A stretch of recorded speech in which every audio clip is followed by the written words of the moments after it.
Buenos dias, and thank you very much indeed for inviting me to join you today. It's actually quite difficult to follow Sarah and Michiel without some measure of repetition, but very often repetition is a good thing because it suggests that we're all talking about the same thing, and that might be the best thing. So I've been asked to talk to you about inclusive workspaces.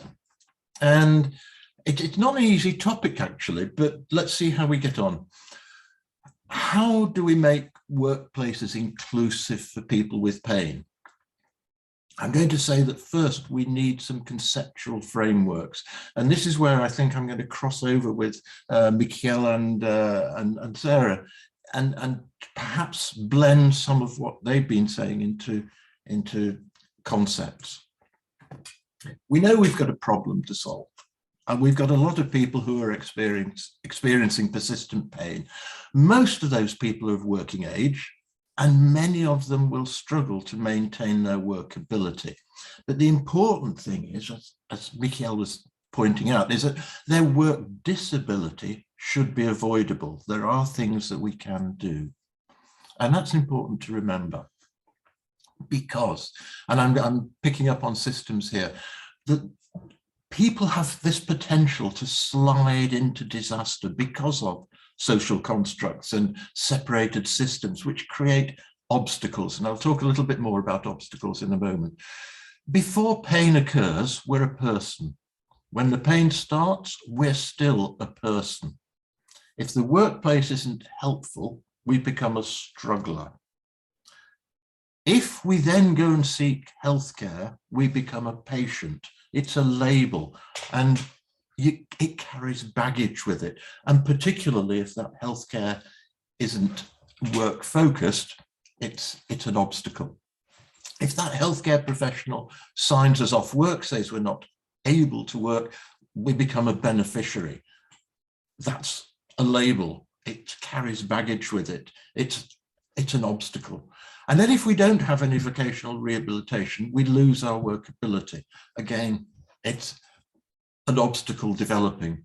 And if that work disability persists, is allowed to persist, it's a personal disaster. So the longer we're away from work, the more workability declines and work disability becomes unavoidable. 6 months out of work, and there's about a 50% chance of returning to work. If we're out of work for 12 months, the chances of returning to work in the foreseeable future are very small indeed. I want to just move sideways a little bit now and think about epidemiology and the concept of work relevance. Most of us, some of the time, will have symptoms, but not all those symptoms are going to be work relevant. And what people struggle with is their symptoms. In other words, their pain, not their pathology. Now, people with certain job demands may not notice their symptoms at work. It's not work relevant for them. People with another set of job demands may struggle with their symptoms, so their symptoms become work relevant. That's when they need help.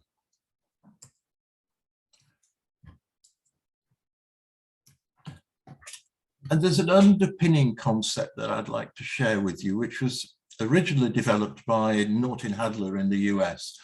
It's that work should be comfortable when we're well and accommodating when we're in pain. And this cuts across with some of the stuff that Sarah was talking about, I think. How can we achieve this concept? Well, ergonomics is obviously an important issue, but actually it's more than ergonomics. We need to think about who's involved in workability. We've got the person on one side, and that person is, largely speaking, uncertain about what's gone wrong, about what the pain means, about whether they can work, about what the future means. And the clinician is in a position to help to explain some of that, but actually the clinician can sabotage as well as help. The other person involved is the line manager. And the line manager has a very close relationship very often with the person themselves. And the line manager can either help or sabotage the process of maintaining workability. And actually, a lot of what people with pain need is support for self-management. A lot of the time, they don't need or they don't receive particularly good healthcare or work-focused healthcare, and they're relying on managing their own symptoms themselves. And you might think, well, what do employers know about self-management support? And the answer is not very much, at least in the UK. And our study last year found that workplace support depends on various aspects, including disclosure, stigma, work demands, and line management. It's a complex situation, but really it's about understanding people's needs and understanding what we can do about it. And that in the workplace is going to require a biopsychosocial culture shift.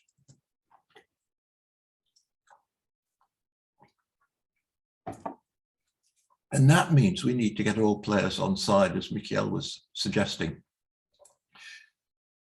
The various different players, the healthcare professionals and the line managers and the person themselves, they need help to do the right things. They need the right information. They need suitable advice. And more importantly, they need tools, things to do good work with. But it's essential that whatever we do has high fidelity to the underpinning concepts as well as the evidence base. And I'm now going to try and share a few examples that might be of interest. Some years ago, the UK Health and Safety Executive asked a few of us to do a big review of the evidence around workplace help for people with common health problems, most of the evidence we found was actually on musculoesqueletal problems and pain.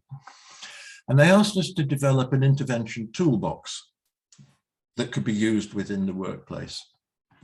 And if you want to find this, the easiest way is to just Google HSE RR1053. And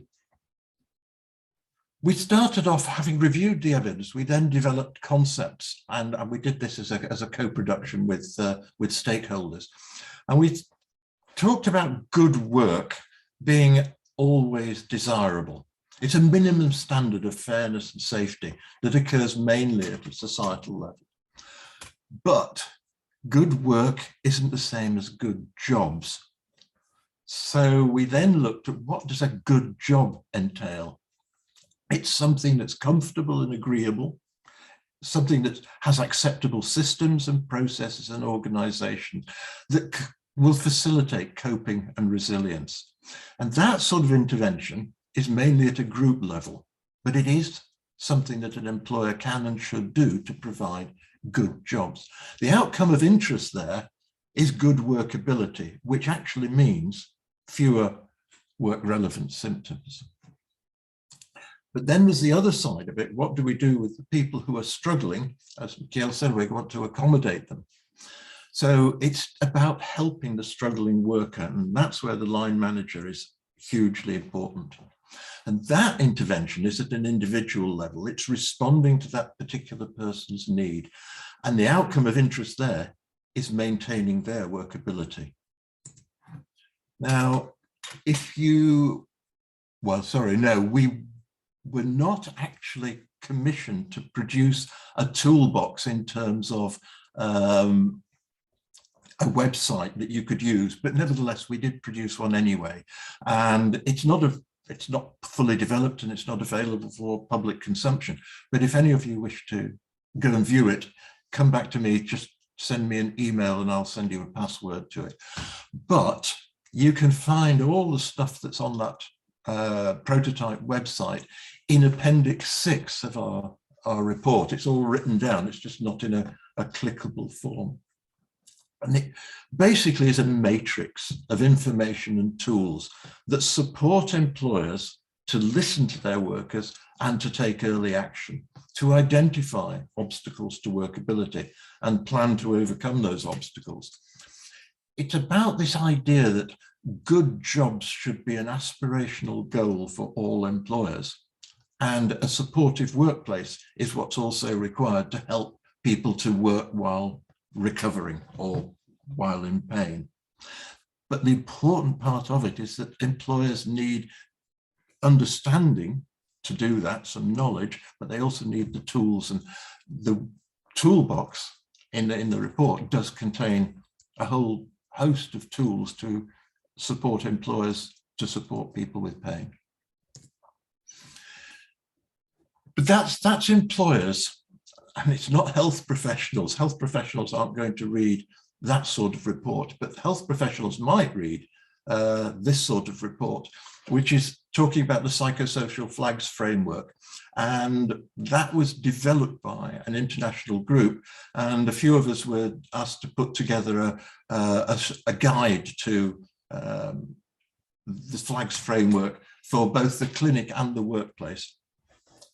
And the flags framework is all around obstacles to workability, the psychosocial obstacles to workability, aspects of the person, aspects of the workplace, and aspects of the context in which the people are. And the flags represent obstacles. And the idea is we try to identify the obstacles and plan to overcome them. And as Mikhail was saying, that requires work-focused healthcare and an accommodating workplace.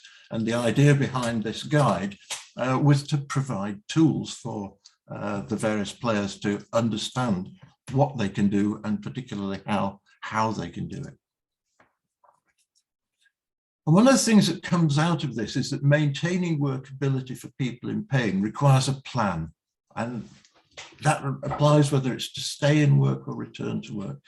But it's very individual. It's a plan for this person with this pain in this workplace. And it's about organizing that work-focused healthcare, using perhaps a case manager, as Mikhail said, but not necessarily so, providing knowledge so that people understand what it is that they're supposed to do, identifying the obstacles, and then importantly, agreeing any job modifications with the line manager. But how are we going to do that? Well, Mikhail's given us some information on that, but there is another potential way of doing it. And that's what we're working on in Huddersfield at the moment, where we're putting the person in the driving seat. They know their job, they know their pain. So we've partnered up with Swiss Re, which is a big insurance company, and we from the University of Huddersfield are working with them to develop a web app that empowers the person to create their own workability plan and to agree it with their line manager and with their healthcare, and to connect these people through the web app to understand what they should be doing and when they should be doing it. We're basically taking the person on a road to return to work. And this is a return to work tool, but the principles apply equally to staying in work. It's quite a novel idea to empower the person to do the work themselves. And it might just be helpful, certainly in the UK, where we don't have a very well developed occupational health provision. We do have it, but it only applies to about half the population. Will it work? I'll come back and tell you in a while. Thank you very much for your attention.